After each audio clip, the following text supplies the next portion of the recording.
প্রথম ধাপের উপজেলা নির্বাচন সামনে রেখে প্রচারণায় ব্যস্ত সময় কাটছে প্রার্থীদের। ভোটে জয়ের ব্যাপারে আশাবাদের কথা জানিয়ে একে অন্যের বিরুদ্ধে ছুটছেন অভিযোগের তীর। নির্বাচন কমিশনার রাশেদা সুলতানা বলেছেন, নির্বাচনে এমপি মন্ত্রীরা প্রভাব বিস্তারের চেষ্টা করলে কঠোর হবে ইসি। আলমগীর চৌধুরী ও বুরহান উদ্দিনের তথ্যচিত্র ডেস্ক রিপোর্ট। হাতে সময় নেই, তাই ভোটের মাঠে নাওয়া খাওয়া ভুলে প্রচারণায় প্রার্থীরা। উপজেলা নির্বাচনের প্রথম ধাপকে সামনে রেখে ভোটারদের দুয়ারে দুয়ারে যাচ্ছেন প্রার্থীরা। ভোটারদের কাছে টানতে দিচ্ছেন উন্নয়নের প্রতিশ্রুতি। ভোটাররাও করছেন নানা হিসেব নিকেশ।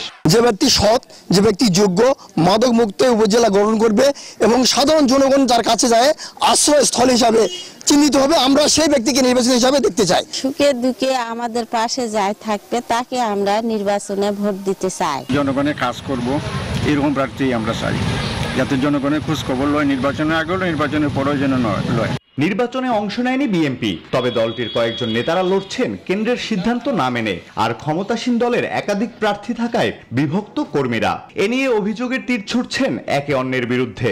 বরাদ্দ দেওয়ার যে একটা ট্র্যাডিশন শুরু হয়েছে, রাস্তা দিবে, ধার দিবে, উন্নয়ন করবে, এইটা যাতে যে প্রার্থী করে এটা বন্ধ করতে হবে। এমপির বরাদ্দ নানাভাবে আমাদের ভোটারদেরকে প্রভাবিত করার চেষ্টা করে। সুষ্ঠু ও শান্তিপূর্ণভাবে ভোট শেষ করতে সব ধরনের প্রস্তুতি নেওয়া হয়েছে বলে জানালেন রিটার্নিং কর্মকর্তা। আমরা আশা করছি যে 8 মে ভোটাররা তাদের ভোট নিরাপদে ভোট কেন্দ্রে এসে দিয়ে এবং নিরাপদে তারা তাদের বাড়িতে ফিরে যেতে পারবেন। সেই রকম আইন শৃঙ্খলা আমাদের বজায় থাকবে।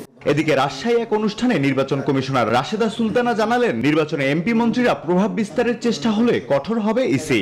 আপনি যদি কারোর আশীর্বাদ পুষ্ট হয়ে তাদের সুবিধা নিতে চান, এটা কিন্তু প্রকাশিত হয়ে যায় যে আপনি কার দৌড়ে কার শক্তিতে শক্তিয়ান হয়ে এটা আপনি করছেন। আমরা এরকম টের পেলে আমরা একদম সোজা ক্যান্ডিডেট হচ্ছে বাতিল করে দেব। আগামী 8 মে প্রথম ধাপে ভোট হবে 150 উপজেলায়।